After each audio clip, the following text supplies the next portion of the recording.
Pawai yang dihadiri lebih dari 2 juta rakyat yang berdatangan dari daerah tingkat 2 telah tiba sejak kemarin.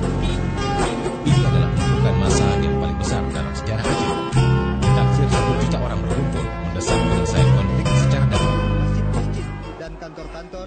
Ternyata massa masih terus berdatangan ke lokasi upacara, terutama masyarakat.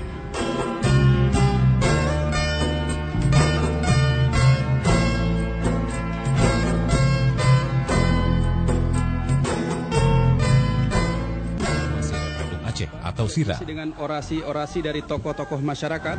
Rakyat Aceh itu menuntut pihak eksekutif Indonesia, pemerintah Indonesia dan legislatif MPR, DPR agar segera mengizinkan pelaksanaan referendum di Aceh.